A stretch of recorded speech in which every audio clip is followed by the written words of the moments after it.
Okay. Now, in this session we will talk about the enzyme inhibitors.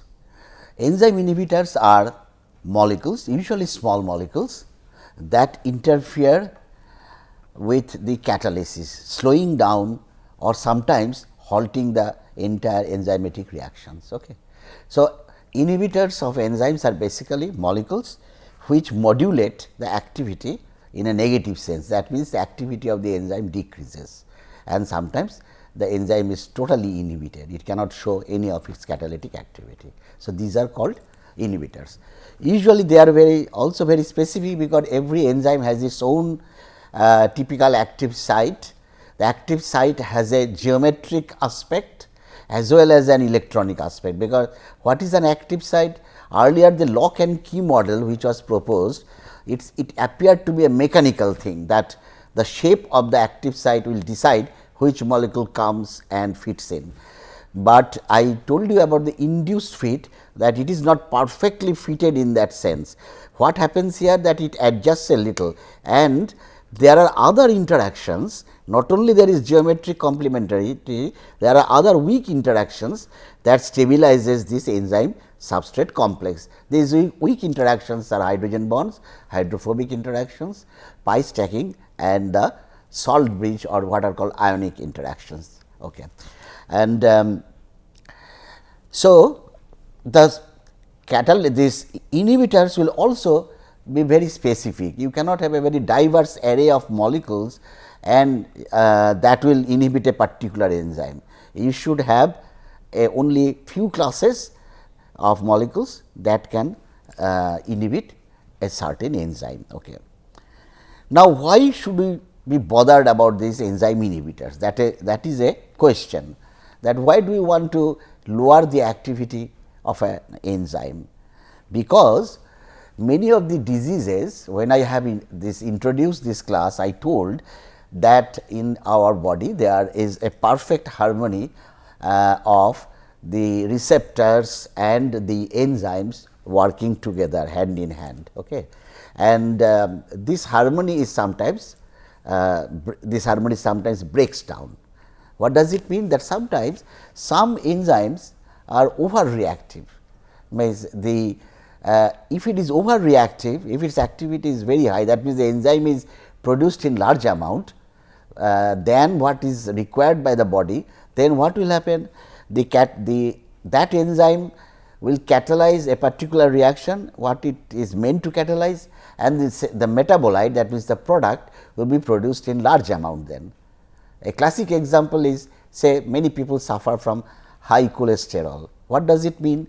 Cholesterol is being synthesized in the body by a series of enzymatic reactions, but somebody is having high cholesterol means his cholesterol level has to be lowered down. So, in that case, what you have to do? You have to now modulate the activity of the enzymes which are involved in cholesterol biosynthesis. This is just a single example, but there are multitude of examples where enzyme inhibitors are actually they are pharmaceutical, they are drugs and they inhibit a particular type of enzyme. It is about 60% of the drugs are all inhibitors of enzymes or receptors. Remember, there is a difference between receptor and enzyme. Receptors and enzymes both have active site, but in receptor there is no reaction that takes place. In enzymes, in case of enzymes, after the binding there is a reaction. In receptor, after the binding there is a signal transduction, signal passes from one place to the other. Okay. Now, let us see that what type of how many types of inhibitions are possible. There are basically two types of inhibitions are possible. One is reversible, another is irreversible. The name suggests that in one case, if you add this enzyme inhibitor along with the substrate, you will without the inhibitor, whatever the rate was obtained, now it will be slowed down. Okay. But reversible means if you can remove the inhibitor again, the enzyme will regain its full activity. Okay. That means the reactivity of the enzyme which is being perturbed by the molecule can be again you can again get back the activity, provided you remove the inhibitor. How can you remove the inhibitor? If the inhibitor does not form any covalent bond with the enzyme active site residues.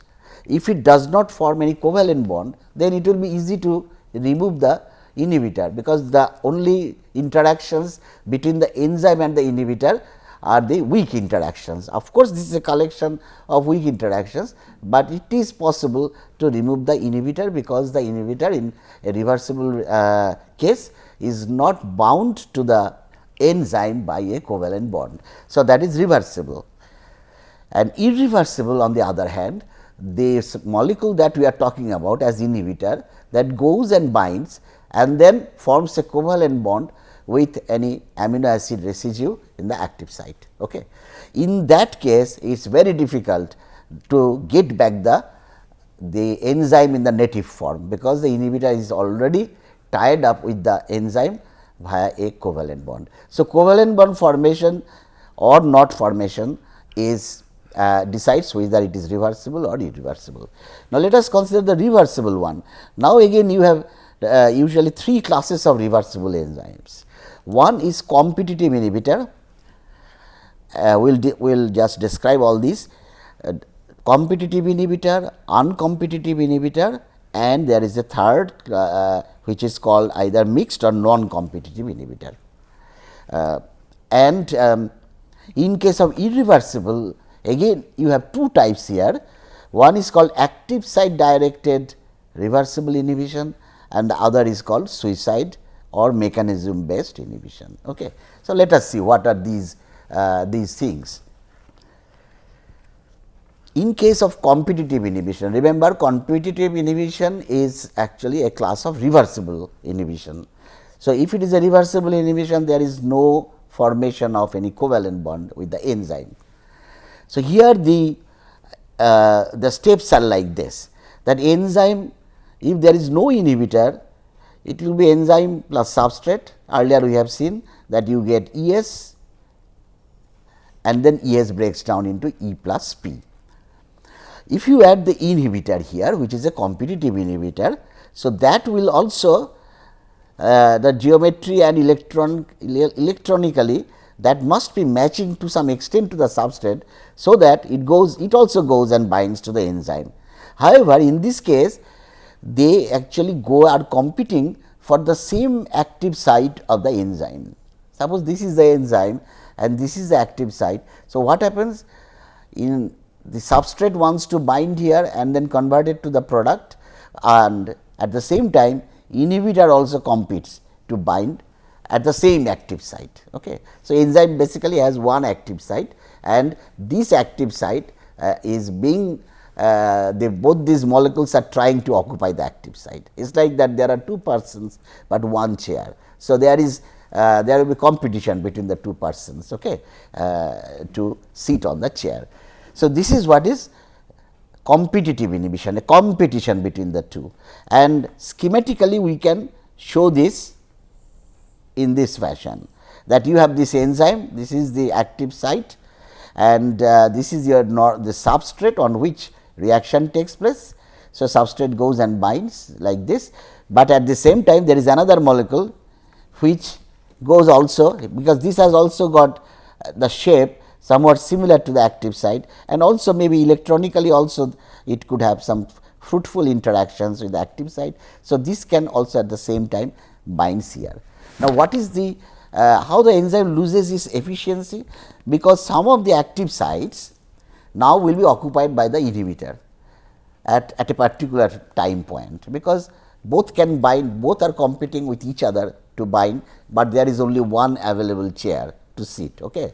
So, so that actually lowers the concentration of the ES, because at a earlier, if it is there is no enzyme, if you have two enzyme molecules, both will offer the active site to the substrate.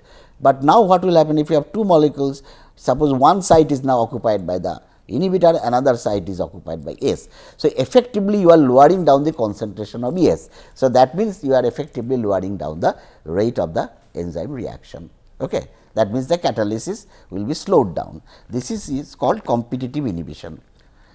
And the Michaelis-Menten equation takes a different form. We are not going into the mathematics, but earlier you remember in absence of enzyme inhibitor, it was V 0 equal to V max into S by K m plus S. That was, in this case you have to put a constant, that is alpha, and this alpha depends on the inhibitor concentration and also it depends on the Ki, that is now called the binding constant of the inhibitor. Like earlier you had Km, Km gives the binding constant, actually it is the reversal of the binding. Km gives the dissociation of the enzyme substrate complex, Ki gives the dissociation constant for the enzyme inhibitor complex. Okay. So, that is the equation that it takes. Now, because it is a competitive inhibition, here what happens that if you start increasing, suppose the inhibitor concentration and the substrate concentration are same to start with, but then you start putting lot of substrates into it. So, at some point of time, suppose you have 1000 times excess of the substrate and the so inhibitor concentration will be very low.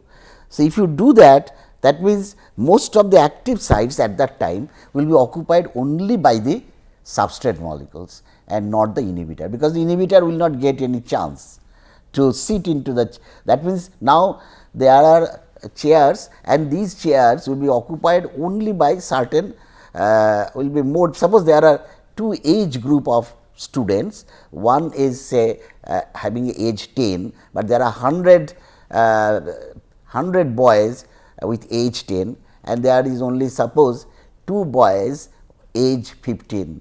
So, at some point at any point particular point, most of the chairs will be occupied by the age group of 10, because they are large in number. So, a similar case happens here, that if you have large amount of substrate, then what happens that your active sites now will be more accessible to the substrate only. The inhibitor does not get chance to sit on the active site. Okay. Or to put it in other fashion, that the probability of having an inhibitor binding to the active site will be much less if you have large excess of substrate concentration. So, what will happen now? What is the consequence of that? That means, virtually you can remove the inhibition potential of the inhibitor by allowing large amount of the substrate. Okay. Now, what happens?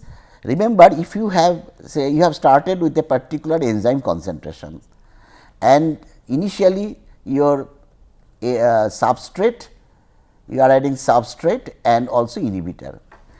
Now, what happens if you want to now have a double reciprocal plot like that, what I said last time, it is also called the Lineweaver-Burk plot. Here 1 by V 0 and 1 by S, if there is no inhibitor, that means that alpha, that constant we wrote there, that is 1, then it takes the normal equation. Okay. I can show you the equation again. If alpha is 1, that means it is the original equation, V 0 equal to V max S by K m plus S.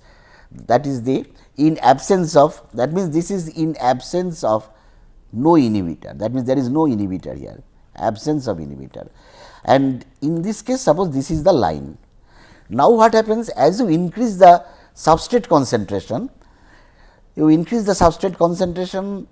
initially it was your maximum velocity was much less V max, because you have inhibitor present, but when you have large amount of substrate, ultimately you will get a line which will be very similar to the line when there was no inhibitor. When there is inhibitor, you will get there is inhibitor in competing amounts like the substrate, then it will be lowered down the V max, but when you have large amount of substrate compared to the inhibitor, you will reach the V max ultimately for the what you used to get in absence of the inhibitor. Okay. And see, That means the value of Vmax, this is important, the value of Vmax remains the same in a competitive inhibition. What changes is, now you need, in presence of inhibitor, you need more concentration of the substrate, more number of substrate molecules to reach the Vmax value. So, the substrate concentration should be more in order to overcome the inhibition, but the value of Vmax remains the same. So, if you have understood this, that means the Vmax does not change, the value of Vmax, again I repeat, the value of Vmax does not change. Now, what if it does not change? Only thing that you need more concentration of the substrate is needed to achieve the Vmax. Okay.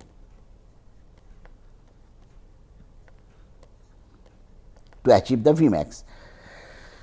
If you need more substrate concentration to achieve the Vmax, that means you need more concentration of substrate to achieve half of Vmax.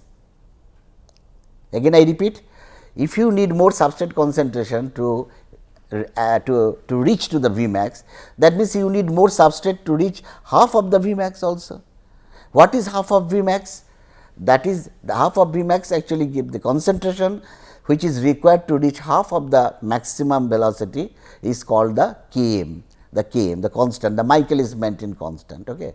So, what will happen to Km? So, Km will increase because you need more substrate concentration to reach half of Vmax. Okay. So, that is why, but Vmax value does not change. You remember the double reciprocal plot without inhibitor is this line, and now in a competitive inhibition what happens, as you draw the graph 1 by V 0 by 1 by S, you will see that the lines will intersect here, all cut here, because this is the intercept which is 1 by Vmax, their Vmax remains same. So, that means they will all cross at this y axis at the same point. Okay. But what happened to the Km? The Km will increase, remember this is minus 1 by Km. So, if Km increases, that means 1 by Km decreases. So, what happens? This is in presence of inhibitor. Now, you have inhibitor, some concentration of inhibitor. Okay. So, your line will slowly go to this side, because again I repeat, because this is reciprocal of Km. So, as Km increases, the value of 1 by Km decreases. Okay. This minus sign may be little bit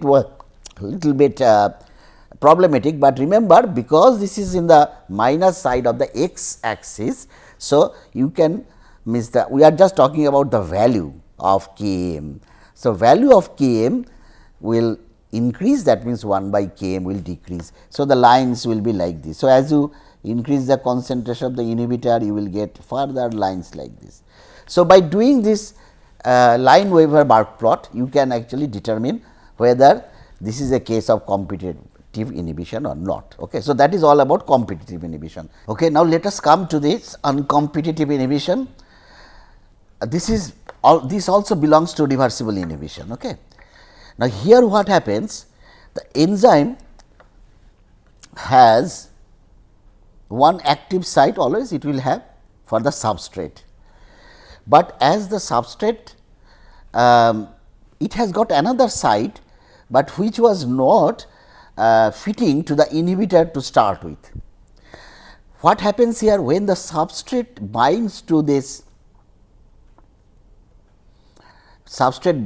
this enzyme, then this other active site where which creates a space now for the inhibitor, or I can say which is now more complementary to the structure of the inhibitor. So, now once the substrate is bound, it creates perfect fit for the inhibitor at a particular region, and then that binds. And so, in this case, unlike the competitive inhibition, here both inhibitor and the substrate are bound to the enzyme. Again I repeat, make it a little bit more clear. So, here what happens, there are two sites to start with, one is for the substrate, but for the inhibitor site it is still not really complementary to the inhibitor. So, inhibitor has to wait, it cannot bind straight away to the enzyme. So, first the substrate goes and binds, and as substrate goes and binds here, then this pocket is perfectly fitting to the inhibitor. So, inhibitor cannot bind until the substrate binds to the enzyme. Okay. So, this is formed and that is this ESI. So, E plus S gives to ES. Some of the ES will be decomposed to the enzyme and the product, but at the same time some of the inhibitor also can bind to this ES and form this ESI complex. Okay. The problem with this of this binding is that now there is virtually no reaction from this species, where both the inhibitor and the substrate are bound. Now, you can say why there is no reaction, because after the substrate is bound, there is the inhibitor comes and binds, and it is there is some conformational change. I said this is induced fit, nobody gives you a space, perfect space, you have to earn your space in this world. So, very similar, that there is a space, that is true, but when inhibitor binds there is some conformational change that happens in the enzyme, and that actually perturbs the or prevents the enzyme from doing any reaction on the substrate. So, the bottom line is that ESI does not react. So, what will happen now? That means, your concentration of ES, effective concentration of ES is decreased, because some of the ES, if it binds to I, it goes to ESI, and that does not react. So, this is it's a reversibility here. So, it goes back to ES again and then E plus P. So, this is what is important thing is that I binds, inhibitor binds only after the binding of the substrate, and the second important point is that enzyme substrate inhibitor, these complex, ternary complex, that is catalytically inactive. Okay. Here the equation takes this type of form. V max S is the numerator is the same, but earlier it was K m which was multiplied by alpha, in this case K m plus alpha prime into S. Do not be too worried about how this equation has been derived. If you can go to the book by White and White, you will see the derivation of this equation. Okay. Now, the bigger question now is that what will happen to the V max and your K m. In case of competitive inhibition, we have seen V max does not change, remains the same, but K m increases. That means, there is less binding of the enzyme substrate. So, in this case what happens? The graph is here. So, in this case you will get graphs like this. This is where no inhibitor, this is the line where there is no inhibitor. Okay. And now, as you add the inhibitor, which is working in an uncompetitive fashion, then what you are seeing that your V max is changing, because the intercept is changing. Now, in which direction? This is also reciprocal 1 by V max. So, that means, this is increasing as you add inhibitor. If 1 by V max increases, that means V max is decreasing, V max is decreasing. Okay. And why V max is decreasing? Because the less effective concentration of ES is there, because some of the ES will be bound to that I. Now, what happened to the K m? K m, you see, as you increase the enzyme the inhibitor concentration, the lines are going towards the left. So, this is 1 by K m to start with, and there is no inhibition there, but as you add the inhibitor, the 1 by K m value is increasing. That means, K m is decreasing, 1 by K m is increasing, that means value of K m is decreasing. So, here V max decreases, Km also decreases. Okay. Now, why Km decreases? You can say things like that if you have, because there are, I said that there are basically two sites, but one restriction is there, that unless the substrate is bound here, the enzyme cannot get itself tied with the other active site. So, here basically what happens, there is induced fit of both the two things together make the complex very stable. So, if the complex is very stable, then dissociation of S is becoming less effective. So, chances of dissociation is reduced. So, chances of dissociation is reduced means your Km is decreasing. That means, the enzyme is having substrate sitting in the active site for for higher amount of time, okay, because the binding, the association is now higher. Km decreases means your association of the enzyme substrate complex is higher. Okay. So, that is why you get these type of lines. So, if you want that which one, if you have a inhibitor in hand, so first thing that we do, that whether there is any inhibition, and then we try to see whether the inhibition is competitive or it is uncompetitive. And there is one more one which is called mixed inhibition, or that is also known as non-competitive. Actually, non-competitive is a particular type of mixed inhibition. In what happens to mixed inhibition? Here there are two active sites, again two active sites to start with, but unlike the uncompetitive one, here both the active sites are already present.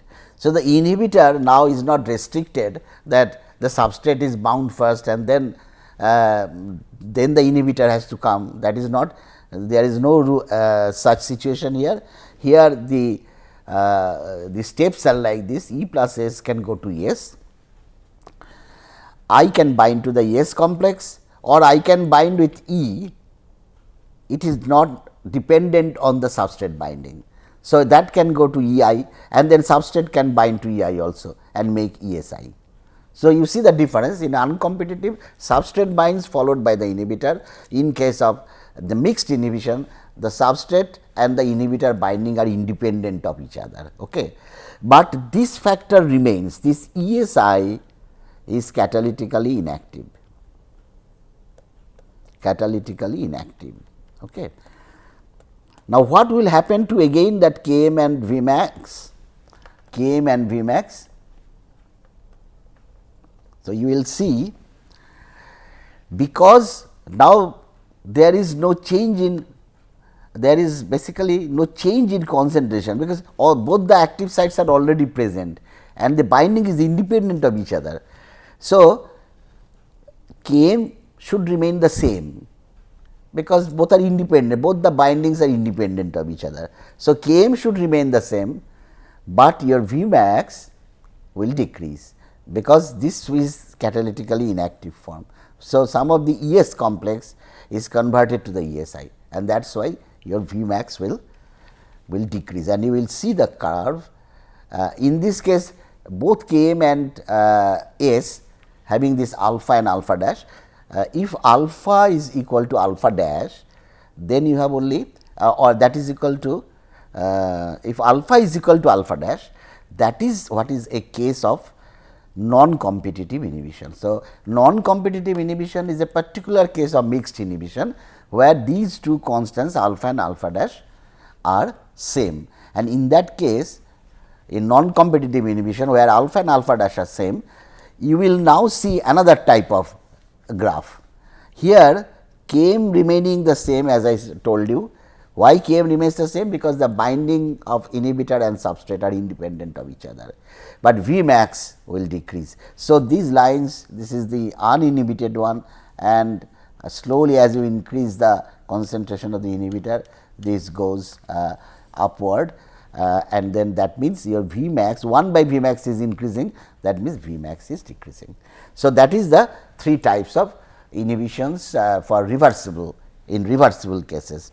We will go to the irreversible cases in the next session. Thank you.